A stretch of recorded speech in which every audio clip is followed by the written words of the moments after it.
निवेदन है, सीधे बैठेंगे। परम पूज्य गुरुदेव का ध्यान करेंगे। माँ गायत्री का ध्यान करते हुए गुरु आवाहन। ओम अखंड चराचरं तत्पदं दर्शितं येन तस्मै श्रीगुरुवे नमः। ॐ श्रीगुरुवे नमः। आवाहयामि स्थापयामि ध्यायामि ततो नमस्कारं करोमि। ॐ आयातु वरदे देवे त्र्यक्षरे ब्रह्मवादिनी गायत्री छन्दसा मातः ब्रह्मयोनिर्नमोऽस्तुते। ॐ श्री गायत्रे नमः। आवाहयामि स्थापयामि ध्यायामि ततो नमस्कारं करोमि। ॐ स्तुता मया वरदा वेदमाता प्रचोदयन्तां पावमानि द्विजानाम् आयुः प्राणं प्रजां पशुं कीर्तिं द्रविणं ब्रह्मवर्चसं मह्यं दत्त्वा व्रजत ब्रह्मलोकम्। बहुत बहुत स्वागत है सभी का इस स्वाध्याय सत्र में। तो शुरू करते हैं आज का स्वाध्याय, जिसमें चल रहा है ही प्रभावी। इसके पहले संकल्प शक्ति के बारे में हमने जाना था, जिसके फीचर्स क्या है, कैसे कार्य करती है और संकल्प शक्ति क्यों आवश्यक है। तो ये सब चीजें हमने पिछले सेशन में देखे थे। अभी आज हम देखते हैं कि बलवान ही प्रभावी है। तो वे कैसा है, क्यों है और वो बलवान क्या है, ये सब चीजें हम अभी आगे के सेशन में देखेंगे। तो शुरू कर रहे हैं।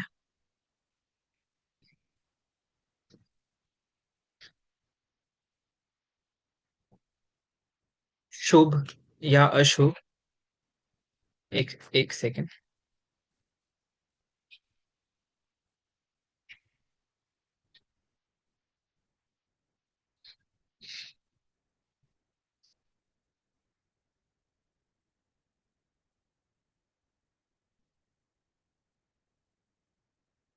शुभ या अशुभ संकल्प एक साथ मनुष्य पर अपना प्रभाव नहीं डाल सकते।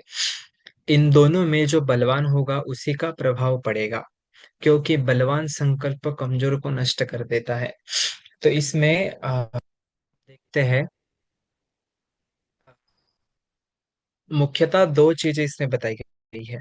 जैसे कि हम संकल्प करते हैं, तो बिना संकल्प के कोई भी चीजें हमारी पूरी नहीं होती। तो संकल्प करेंगे तो ही हम जो सोचते हैं या जो हमें करना है वो कार्य पूरा होता है। तो इसमें हम देखते हैं कि शुभ या अशुभ संकल्प ये दोनों हैं, तो दोनों संकल्प एक साथ अपना प्रभाव नहीं डाल सकेंगे। इसमें जिस संकल्प का प्रभाव बलवान होगा या जिस संकल्प का वेटेज ज्यादा होगा, जो बलवान होगा, तो इसी का प्रभाव ज्यादा गिरता है। क्योंकि बलवान संकल्प है कमजोर कमजोर संकल्प को नष्ट कर देता है। हम देखते हैं ना कि जैसे दो व्यक्तियों में अगर लड़ाई हो रही है, तो उसमें अगर एक व्यक्ति जो है वो बहुत धष्ट पुष्ट है, उसमें बहुत शक्तिशाली है, और दूसरा आगे वाला व्यक्ति है तो जो दूसरा व्यक्ति पूरा सुकड़ा व्यक्ति है, उसमें कोई ताकत ही नहीं है। तो उनमें अगर लड़ाई होती है तो हम लड़ाई के पहले ही हम विनर कौन है और लूजर कौन है वो जान सकते हैं। क्यों? क्योंकि शक्ति का उसमें प्रयोग हो रहा है, और शक्ति के प्रयोग में शक्ति किसके पास है तो वो हमने पहले ही जान लिया। तो यही है कि जब हम संकल्प लेते हैं तो शुभ या अशुभ संकल्प एक साथ तो प्रभाव नहीं डालते, परंतु इसमें अगर शुभ संकल्प का प्रभाव ज्यादा है तो वो उसके ऊपर प्रभाव डालता है, या तो अशुभ संकल्प का अगर प्रभाव ज्यादा है, बलवान है, तो वो ज्यादा प्रभाव डालता है। यदि हमारा मन बलवान है और हम सत्प्रवृत्ति या शुभ स्थायी वृत्ति वाले हैं, हमारे संस्कारों में शुभ प्रभाव प्रबल है, तो हम पर किसी बुरे विचार का प्रभाव नहीं पड़ सकता। इसका मतलब यह है कि यदि हमारा मन जो है वो बलवान है और हम सत्प्रवृत्ति या शुभ स्थायी वृत्ति वाले, मतलब सद्विचार वाले लोग हैं, जैसे हम गायत्री मंत्र का अर्थ अगर देखते हैं, तो हम प्रार्थना यही करते हैं कि हम हमारी बुद्धि को सन्मार्ग की ओर प्रेरित करें। तो यही है कि जब हमारा मन बलवान है और हम सत्प्रवृत्ति या शुभ स्थायी वाले वृत्ति वाले लोग हैं, हमारे संस्कारों में शुभ प्रभाव प्रबल है, तो हम पर किसी बुरे विचार का प्रभाव नहीं पड़ सकता। यही है ना कि हम शास्त्र में एक देखते हैं कि संस्कारो आकारो वर्तते, मतलब कि जिस प्रकार के संस्कार होते हैं उसी प्रकार से व्यक्ति उसका व्यक्ति का व्यक्तित्व घटता है, या उस व्यक्ति का क्या कैरेक्टर, चारित्र्य सब निखर के आता है, किससे? संस्कार से। तो यही है कि हमारे संस्कारों में शुभ प्रभाव प्रबल है, तो हम पर किसी बुरे विचार का प्रभाव नहीं पड़ सकता।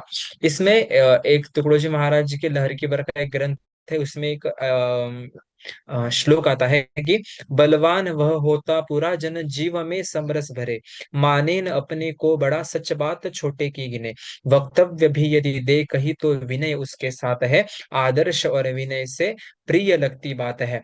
तो इसका अर्थ यही है कि इसमें शक्ति की बात की गई है। अगर अगर अगर व्यक्ति बहुत बलवान है, शक्तिशाली है, पर उसकी बलता से ज्यादा अपने से छोटे व्यक्ति को, अगर वो मतलब सबसे छोटे व्यक्ति की भी बात को अच्छे तरह से समझ रहा है, जान रहा है, और वक्तव्य भी यदि कहीं देता है तो उसके वक्तव्य में ईगो नहीं है, या उसमें अहंकार नहीं है, वो विनय के साथ बात कर रहा है, तो वो व्यक्ति सबको प्रिय लगता है। तो यही है कि हमारे संस्कार जो है वो हमारे संस्कार हमारे संस्कारों में शुभ प्रभाव अ, शुभ प्रभाव प्रबल है, तो हम पर किसी बुरे विचार का प्रभाव नहीं पड़ सकता। हम पहाड़ पर एक चट्टान के सदृश अपने मन को दृढ़ और अटल बना ले, जिस पर आंधी पानी ठंडी गर्मी का असर बाह्य में भले ही पड़े, परंतु अंतर में नहीं पड़ता। यही है कि हम पहाड़ को देखते हैं, वो नित नित जैसे हम के हिमालय का शिखर देखते हैं, या कौन सा भी पहाड़ हम देखते हैं, तो सारे ऋतु, आंधी, धूप है, मतलब सब वातावरण, पूरे वातावरण को सभी दृष्टि से वो झेलता है। परंतु अगर हम देखा जाए का प्रभाव बाह्य, परंतु अंदर में, या वो पहाड़ के अंदर में वो जो बाहर घट रहा है उसका प्रभाव नहीं होता है। तो वैसी ही हमारी संकल्प शक्ति होनी चाहिए कि बाहर कितनी भी तामझाम हो जाए, बाहर कितना भी हमें दूषितता या कितनी भी चीज हमें दिखे, परंतु वो सब चीजों से हमारे संकल्प शक्ति के ऊपर उसका प्रभाव नहीं गिरना चाहिए। ऐसी अटल और दृढ़ हमारी संकल्प शक्ति होनी चाहिए, जिस पर आंधी पानी ठंडी गर्मी का असर नहीं गिरना चाहिए। ऐसी दृढ़ मानसिक स्थिति बना लेने पर कोई दुष्ट भाव हमारा कुछ नहीं बिगाड़ सकता, चाहे हमारे शत्रु हम पर अशुभ और दुष्ट संकल्प प्रेषित करते रहे, पर उनका प्रभाव नहीं के बराबर होगा। हम देखते हैं ना कि एक श्लोक आता है, मन के नचाए नाचते पागल ही कहते हैं उन्हें, मन को विचारों में रखेगा बस वही मानव बने। तो यही है कि अगर हमारी संकल्प शक्ति, या हम मतलब हमारी संकल्प शक्ति कैसे होनी चाहिए, हमारे इंद्रियों को अपने वश में रखे, ना कि इंद्रियों के वश में हम खुद रहे। तो यही है कि इसी को हम जो मतलब जो विचार में रहता है उसी को हम मानव कहते हैं। तो ऐसी अटूट संकल्प शक्ति हमारी होती है, तो कार्य करने के लिए हम पीछे नहीं हट सकते, क्योंकि हमारी संकल्प शक्ति अटूट है, दृढ़ है। आगे बढ़ते हैं। दृढ़ मानसिक स्थिति उस शिला की तरह है जिस पर पानी की फटकार का कोई भी प्रभाव नहीं होता। इसी प्रकार शत्रु के अशुभ विचार हमारे चारों ओर कुछ समय तक विचरण करते रहे, या सदैव ही विचरण करते रहे, पर उनका प्रभाव हम पर कुछ नहीं होगा। अगर हमारा हमारा ही पोटेंशियल इतना ज्यादा है कि जो दूसरे पर हावी हो, या दूसरे अगले वाला जो व्यक्ति है अगर हमारा शत्रु है, तो उसके विचारों से भी बड़ा विचार अगर हमारा हो, संकल्प शक्ति अगर बड़ी हो, तो क्यों किसी और की विचार, या किसी क्यों अदर व्यक्ति का थिंकिंग या सोच हमारे ऊपर हावी या हमारे ऊपर प्रभाव करेगा? ऐसा कभी नहीं होगा जब हमारी संकल्प शक्ति अटूट दृढ़ होगी। आगे बढ़ते हैं। मन में किसी प्रकार का अशुभ संकल्प या विचार मत आने दीजिए। दूसरे के अशुभ या विरोधी विचारों को ग्रहण न करने से वे पुनः वापस भेजने वाले के पास लौट जाते हैं और उसी को हानि पहुंचाते हैं।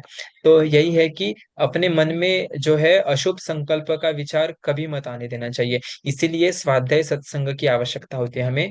जो हमारे जो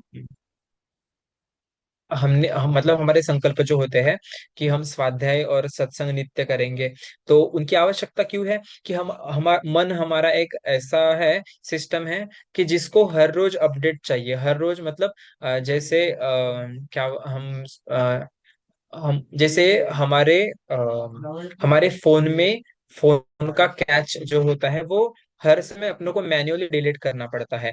तो क्यों? क्योंकि हमारा सिस्टम अच्छी तरह से चलता जाए। हमारे फोन में अगर अननेसेसरी एप्लीकेशंस है या कुछ है, तो वो हमारा स्टोरेज बढ़ाते हैं। तो अगर हमारा सिस्टम अच्छे से काम करना चाहिए ऐसा हमें अगर लगता है, तो हमें वो सब चीजें डिलीट करना होते हैं।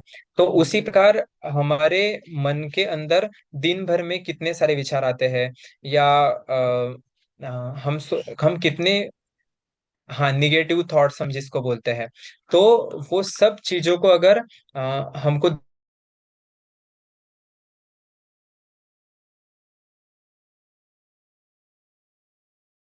क्यों? क्योंकि जिस प्रकार हम सोचते हैं, जिस प्रकार जो हम देखते हैं या हम विचार करते हैं, तो उसी तरह हम बन जाते हैं।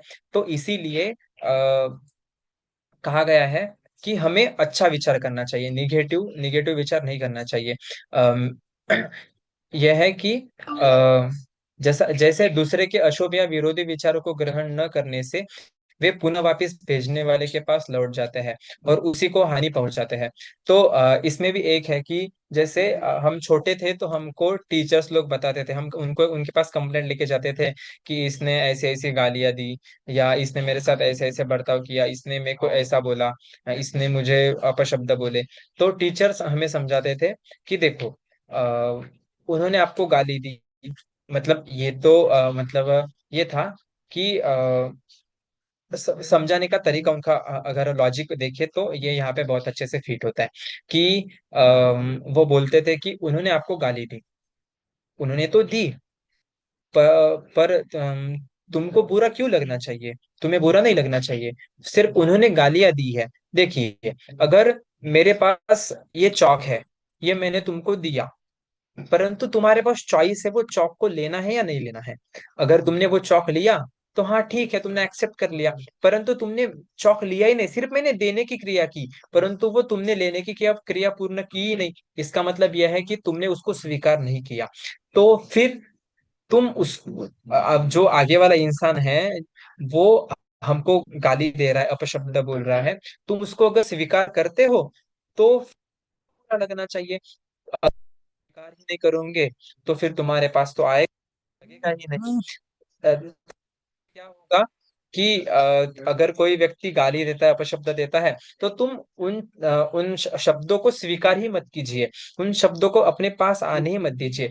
तो उसका प्रभाव आपके ऊपर नहीं होगा, तो आपको बुरा भी नहीं लगेगा। तो ऐसा सॉल्यूशन उन्होंने दिया। फिर क्या होगा कि देखो, उन्होंने अपशब्द बोले, गालियां दी है, तुमने तो लिया ही नहीं, तो फिर वो किसके पास रहे? उनके पास ही रह गए। तो जैसे वो बताते कि ये चौक है, मैंने तुमको दिया परंतु तुमने नहीं लिया, तो ये चौक फिर किसके पास है? आपके पास है। तो फिर यही हुआ ना कि किसी ने अपशब्द बोले, गालियां दिया, विरोधी विचार किए, तो अशुभ विचार किए, तो फिर आपने लिया ही नहीं, एक्सेप्ट ही नहीं किया, तो वो किसके पास गए? उसके पास ही। तो यही है कि दूसरे के अशुभ या विरोधी विचारों को ग्रहण न करने से वे पुनः वापस भेजने वाले के पास लौट जाते हैं और उसी को हानि पहुंचाते हैं। तो इसीलिए अगर हमें सोचना चाहिए कि अगर हम किसी की चुगली करते हैं या किसी के बारे में गलत बोलते हैं, तो अ, अगर उस व्यक्ति तक वो बात नहीं जाती है और वो व्यक्ति अगर स्वीकार नहीं करता है, तो वो बात का उलट प्रभाव हमारे ऊपर ही होता है। तो इसलिए हमें सोच समझ कर विचार करना चाहिए, अच्छे अच्छे चीजें बोलना चाहिए, निगेटिव नहीं बोलना चाहिए। आगे बढ़ते हैं। शुभ और अशुभ संकल्पों की तुलना देवताओं और राक्षसों से ही जा सकती है। देवता हमारा भला करते हैं और राक्षस हमारी हानि करते हैं। इसीलिए जो पुरुष उदार, शुभ और परोपकारी संकल्प वाला है, उसे हम देवता कहकर पुकारते हैं। जो व्यक्ति अशुभ, दुष्ट और कटु संकल्प वाला है, उसे हम राक्षस के बराबर कहते हैं। यही है ना। देवता और राक्षस का डेफिनेशन या डिफरेंशिएशन क्या है? वही है।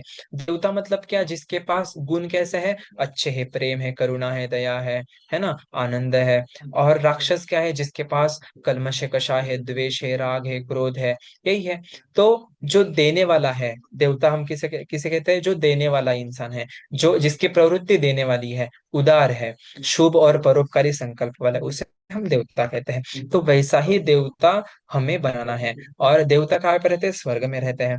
तो डायरेक्ट डायरेक्ट प्रोपोर्शनल हो गया। ये गुरुदेव ने हमें बहुत अच्छी फिलॉसफी दी है कि मतलब मनुष्य में देवत्व का उदय, अवतरण, उदय, और धरती पे स्वर्ग का अवतरण। तो कैसे होगा? अगर हमारे विचार अच्छे होंगे, अगर हमारी सद्बुद्धि सन्मार्ग की ओर प्रेरित रहेगी, तो हम देवता बनेंगे। और राक्षस बनने के लिए तो क्या, वो तो ऑटोमेटिकली होते ही जा रहा है। हम देखते हैं कि हमारे एनवायरनमेंट में राक्षसी प्रवृत्ति इतनी ज्यादा बढ़ गई है कि उसका प्रभाव भी हमारे ऊपर गिरता है। तो वो प्रभाव हमारे ऊपर ना गिरे, इसलिए हमें सत्संग और स्वाध्याय की आवश्यकता होती है। तो क्यों? क्योंकि अगर हम देखे जाए कि खुला मैदान में हमको हरा भरा तो दिखता है, परंतु इसमें सब कचरा उगा होता है। और हमें लगता है कि नहीं, इसमें बहुत अच्छे फूल होने चाहिए, रंगी बेरंगी बगीचा होना चाहिए। तो फिर हमको वहां पे जाकर के वो पौधे वहां पे लगाने पड़ते हैं, उसका ध्यान रखना पड़ता है, उसको खत पानी देना पड़ता है। तब वे अच्छी तरह से पौधे बढ़ते हैं और इसमें फूल आते हैं। हाँ। और अगर हम उसके ऊपर ध्यान नहीं देते हैं, तो फिर और वहां पे कचरा बढ़ता है, घास बढ़ती है। तो यही हमारे साथ होता है। अगर हम अपने मन का जो मैदान है, उसके ऊपर अगर हम ध्यान नहीं देंगे, तो ऐसे ही कल्मश कषाय बढ़ते रहेगा। ऐसे ही घास बढ़ती रहेगी कुविचारों की। और फिर उसके ऊपर हमें फ्लावर्स या गार्डनिंग नहीं दिखेगी। इसलिए फ्लावरिंग गार्डनिंग करने के लिए हमें अच्छे विचारों को बोना आवश्यक है। आगे बढ़ते हैं। कारण यह है कि मनुष्य के जैसे विचार होते हैं, वैसे भाव ही वह अपने शब्द और कार्यों द्वारा व्यक्त करता है। अर्थात उसमें दुष्ट संकल्प आने से वह कुवचन बोलता है और कुकर्म करता है, जिससे दूसरों को दुख होता है ना। विनाश काले विपरीत बुद्धि। अगर हमारी बुद्धि जैसा वर्क करे कि वैसा कार्य हमारे हाथों से उभरेगा। शुभ संकल्प वाला पुरुष सदा सबसे प्रेम करता है, सदा मन, वचन और कर्म से सबका उपकार करता है, अपनी शुभ संकल्प युक्त मीठी वाणी से सबको हर्षा देता है, अतः लोग उसे देवता तुल्य मानते हैं। यही है। और मुझे बहुत लोगों ने बताया है कि गायत्री परिवार का लोग व्यक्ति, अगर हमें पहचाना है उसमें, वो अगर पीले कपड़े में भी नहीं है, और वो अगर उसने गायत्री मंत्र भी नहीं बोला, तो उसको अगर पहचानना है, तो ये हमने अभी जो थॉट्स देखे हैं क्या, शुभ शुभ संकल्प वाला पुरुष सदा सबसे प्रेम करता है, सदा मन, वचन और कर्म से सबका उपकार करता है, अपनी शुभ संकल्प युक्त मीठी वाणी से सबको हर्ष देता है, अतः लोग उसे देवता तुल्य मानते हैं। तो यही है कि इट्स आइडेंटिटी। और ये आइडेंटिटी गायत्री परिवार के लोगों की हमने बना के रखी है। तो इसीलिए शुभ संकल्पों का होना आवश्यक है। हमारे पास 6 मिनट अभी बचे हैं। उसके ये ये पैरा कंप्लीट करके अभी, हाँ, ये पैरा कंप्लीट कर देंगे। इसमें एक श्लोक है ऋग्वेद का। पुनन्तु मा देवजना पुनन्तु मनवो धियः पुनन्तु विश्वा भूतानि एवमानः पुनातु मा। ये हम कर्म कांड में भी देखते हैं इस श्लोक को। इसका अर्थ हम देखते हैं। देवजन मुझे पवित्र करे, मननशील लोग विचार द्वारा मुझे पवित्र करे, सब पदार्थ मुझे सत्संकल्प दे, पवित्रता मेरा आधार हो, भगवान मुझे पवित्र करे। ये श्लोक हम कर्मकांड में यूज करते हैं। तो इसका अर्थ हमने भी देखा कि मतलब हम हमारी मतलब पवित्रता मेरा आधार हो, और भगवान मुझे पूर्णतः पवित्र पवित्र कर दो। संकल्पों की पवित्रता मनुष्य के समग्र जीवन को पवित्र और तृप्त बनाने वाली है। इसीलिए हम देखते हैं कि जब नवरात्रि आती है तो हमारी हम युवाओं की स्पेशल मीटिंग होती है, और उसमें मेनली संगीता दीदी हमारी सब लोगों की मीटिंग लेते हैं। और उसमें हम मतलब सेवा होती है, सेवा के बाद में मीटिंग होती है। हमको बताते हैं कि तुमको संकल्प लेना है, माला करनी है, सेवा करनी है, और नए नए संकल्प लेना है। जैसे कि अभी जन्म शताब्दी वर्ष आ रहा है, तो तुमको संकल्प लेकर के काम करना है। तो बार बार संकल्प, यह वर्ड रिपीट होते जाता है, और हमको बता दे कि तुमको संकल्प लेना है, संकल्प लेना है।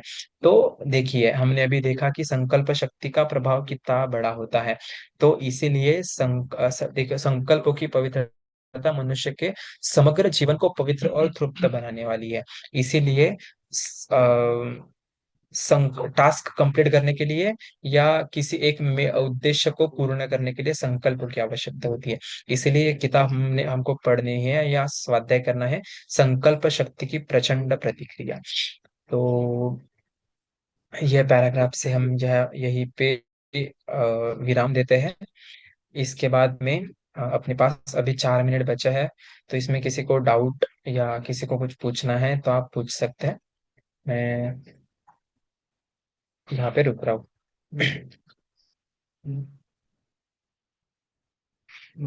बाकी शांति पाठ अगर ले लो ना तो फिर बोलने के लिए समय रहेगा आगे का। क्या? शांति शांति पाठ? पाठ अगर ले लो तो फिर जितना समय है उसमें अपन बात करेंगे।